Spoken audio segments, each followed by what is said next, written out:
It's good to see you again. Thank you, Dan. How are you? Yeah, I'm very good. Thank you. You're always doing something. You're always leading the conversation, don't you well, think? it seems to be. It seems to be. Let's talk about the polls because you love the polls, right?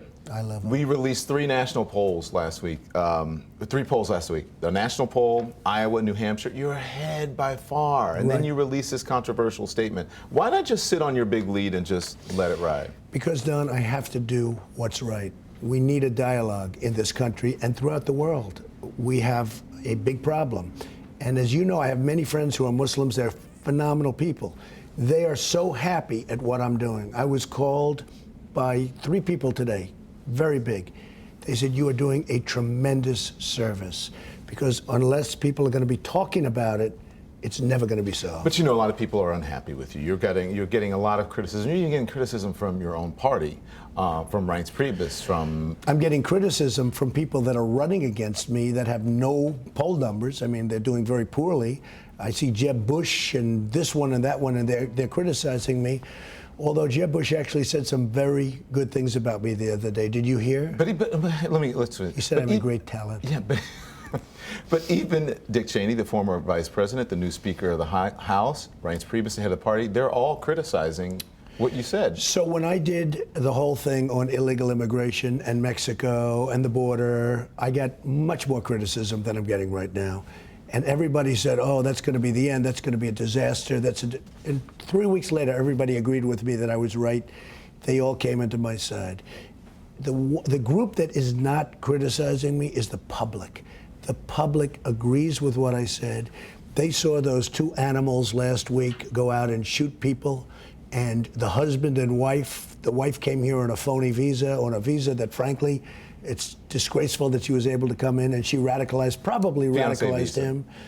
Yeah. She had a fiancé visa. Fiancé visa. And a disgusting, disgraceful thing. So the people that are with me 100% are the people. And that's frankly all that matters. The politicians, look, the politicians are very upset. They haven't caught on. I don't think they will catch on. In your own polls, I'm 20 points up. I'm way up on everybody. And I'm not, by the way, the last thing I care about is the poll from the state. I have to do what's right. Yeah. And what's right is this. We have a problem. It's a serious problem. It's got to be solved. And people that are Muslim, that are friends of mine, are so happy that I brought it up. We'll talk more in depth about that, but I want to stick with your critics in the party because they believe, and I don't know if you do, they say it may be good for your brand, but it's bad for the Republican brand. Are you concerned about that? What do you think of that? Well, they don't believe anything. They believe what's good for them. They don't care about brand. They don't care about anything else. Do you think it's damaging for the Republicans? No, I think it's actually going to be an asset ultimately. Just like illegal immigration was an asset, I think it's going to be an asset ultimately. Here's what Jeb Bush tweeted. He said, maybe Donald negotiated a deal with his buddy Hillary Clinton. Continuing this path will put her in the White House. And then he linked to this tweet, the tweet of you saying that 68% of your supporters would support a third-party bid. Here's the pledge that you signed. You saw this pledge. You know where I'm going. Are you going to break this pledge? I think it's highly unlikely unless they break the pledge to me because it's a two-way street. What does that mean? They said they will be honorable. So far, I can't tell you if they are, but the establishment is not exactly being very good to me. But I'm leading in every poll by a lot. It looks like I'm going to win. My whole life has been about winning. I'm not like so many of the other people that you talk to that are essentially losers, okay? I know how to win. I intend to win. It's the best way of beating the Democrats if I get the nomination. In the Fox poll that I'm sure you saw, I'm way ahead of Hillary. Head to head, I'm ahead of Hillary. I will beat Hillary. The one person that Hillary doesn't want to run against, and I know a lot of people inside because I get along with Democrats, with Republicans, with liberals, with everybody. The one person that they don't want to run against is me, believe me. I just want this plain spoken for the viewer. Go ahead. What do you mean you say if they break this pledge, then you'll break the pledge? What do you mean by that? Well, if they don't treat me with a certain amount of decorum and respect, if they don't treat me as the front runner, by far the front runner, if the playing field is not level, then certainly all options are open. But that's nothing I want to do. How will you know that? What determines that? Well, I think I'll know that over a period of a number of months. We'll go through the primaries, we'll see what happens, and I'll make a determination. But I would imagine they would treat me properly because I'm leading by a lot. So the pledge is you keep your word if they keep their word. You're done. I want to run as a Republican. Okay. I'm a Republican. I'm a conservative. I've had just tremendous bonding. But you saw the poll that came out in USA Today that 68% of the people would follow me. And it's a much higher number if you say sort of follow me. But that's a question. Then why would you say that if you wouldn't consider? I didn't take as the an poll. independent? Somebody else took the poll. Why would you A very retweet it? respected newspaper took the poll. Okay. But just so you understand, that's nothing I want to do. I want to do it just the way I'm doing it. I want to win Iowa. I want to win New Hampshire. I want to win South Carolina. I want to win the SEC. I want to win Nevada. I want to win the whole group. And potentially I have the capability, and I think I have the numbers to run the table. You know what running the table is, Yeah, right? I know what you mean by running the table. I mean, we'll Let's- see. Let's just say you had to run as an independent. You think you could win? I think it would be much tougher to win as an independent. I think I could win, but I think it would be much tougher to win as an independent. I'd rather not do that. Okay. I know that you're a stickler about language, right? You say that you're often taken out of context. Let's talk about this proposal, right? You adjusted it slightly so that it would say that you would let American Muslims who are traveling overseas return to the country. This doesn't apply to U.S. citizens? It never did. From day one, it never did. I don't know why people thought it did. This applies to people coming into the country, and all it is a break till our politicians, who are grossly incompetent, by the way, can get their act together.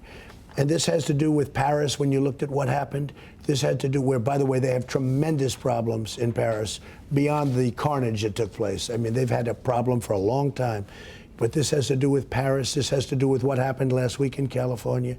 We have got tremendous problems that have to be solved, and they have to be addressed. And I'm the one that addresses them. And frankly, I think I've been given a lot of credit. Other than by the Republican establishment, I've been given a lot of credit. You keep talking about the Republican establishment. You have an issue with them. Well, I think that on certain here's the issue. You have people that thought they were going to win that are not going to win. Bush isn't going to win. I won't go through the list of names, but I can name all of them, but they're not going to win. And they're upset. They're professional politicians. They've been talking all their lives, and now they're not going to win. That's all they do is win elections and lose elections. They run for office. I've never run for office before. So when I announced, you were there, when I announced in June, everybody said, well, he's going to have a good time. It's going to be a lot of fun. I guess nobody thought that this would happen, where we have the kind of lead that you people just reported with all of your polls. Okay, before we get back to Muslim immigration, let's talk a little bit more about that, because the popular, I guess, the conventional wisdom is that if the field was thinner, if it thinned out, I don't a think little it bit, would matter. Maybe Rubio, maybe a Ted Cruz. I don't think it would matter. You don't think anyone can catch up with you and beat you? I don't think so. I guess the world could fall down, but I don't think so. Look, I'm at 35, 36. One of the polls had me at 42. Let's say they start dropping out. First of all, many can drop out. It won't have any impact because they have zero. Mm-hmm. You know, you have Lindsey Graham, you have some others at zero. So if they drop out, who's going to pick up anything? But as people start to drop out, it's not going to be a huge impact because they're so low. But as they start to drop out, I think I'm going to get a very good fair share.